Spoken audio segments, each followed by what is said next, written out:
Hello everyone, I'm Baltmatrix, and today we are taking a look at Transformers Kingdom Voyager class Inferno. Now I held off on picking up Inferno, and to be honest, that was kind of a mistake. This figure is absolutely fantastic. It feels good in the hand, it looks spectacular, and it's just good.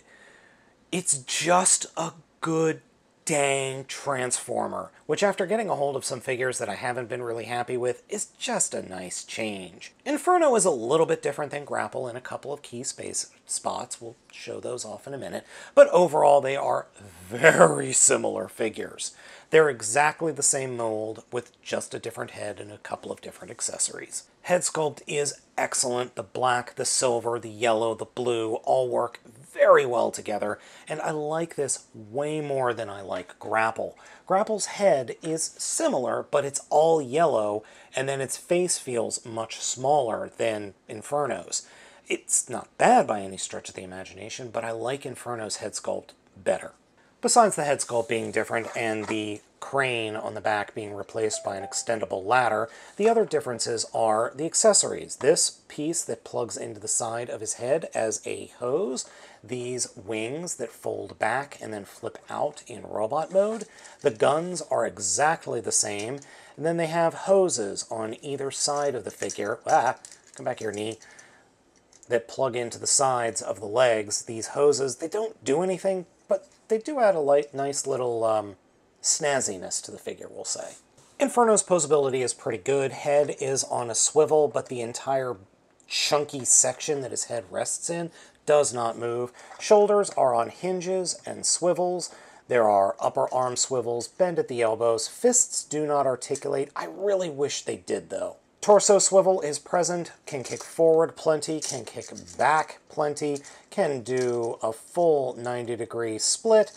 Thigh swivel, bend at the knee, ankles flip in and out with plenty of articulation, and then you actually have a little bit of extra thanks to the transformation. The Mold Brothers do look good together, but I'm partial to Inferno. I don't know what it is about the monochrome orange that throws me off or just bugs me, but the red, to me, works much better than this yellowish orange. Maybe it's the fact that the red is pretty much uniform, where the orange is not. Maybe that's what it is. Or maybe there's just not enough breaking it up at the head. I don't know. Both fists can accommodate different accessories. You flip the fist around into the forearm, and then you can give Inferno his classic, iconic water gun like that, and it works on either arm. And the other thing you can do with the other arm is, I don't know, attach a pterodactyl as a shield or something. Returning the nozzle to the side of the ladder, let's go ahead and get into the transformation. First thing you do is, well, we've already folded up the arms. Great.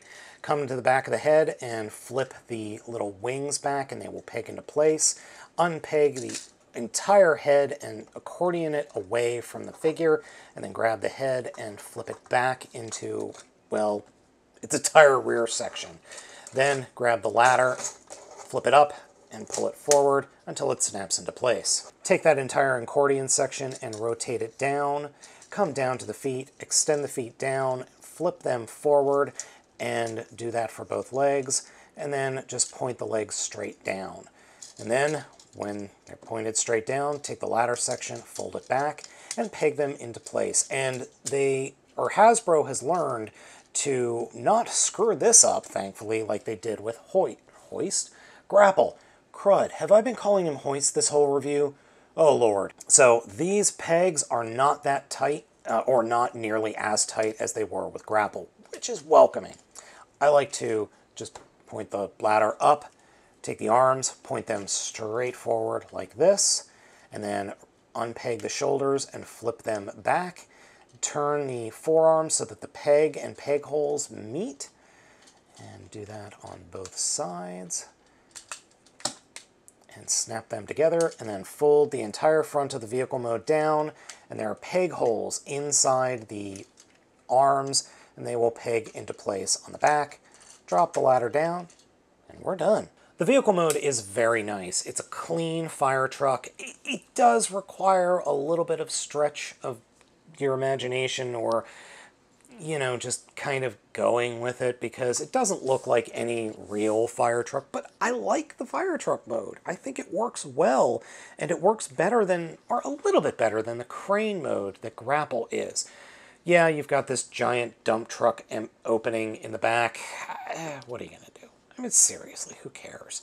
The only additional thing I did was add the gun to the side of the rear of the vehicle mode. In this mode, there's not really much you could do to armor it up other than the points on the backs of the crane, I'm sorry, not the crane, the ladder, and then the points up here on the top of the middle of the vehicle mode. My figure has a little bit of an issue with staying together. The pegs here, I actually had to kind of hollow out just a little bit in order for the pegs to actually fit snugly and not just instantly pop off. You might have to do that if you pick up this figure.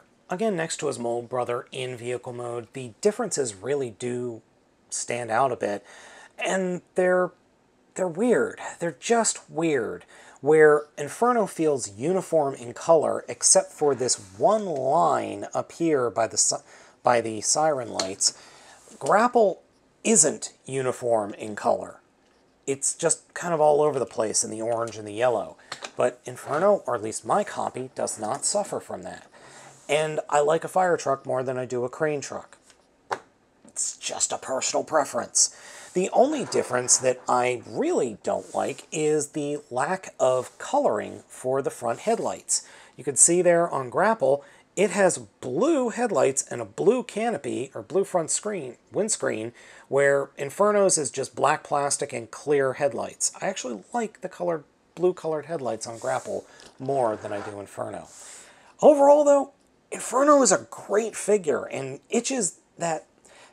Overall, Inferno is a fantastic figure and scratches many itches at once. It scratches the G1 fan itch. It scratches the fun transformation itch. It scratches the excellent robot mode itch. And it scratches the realistic enough alt mode itch. And it scratches the realistic enough alt mode itch.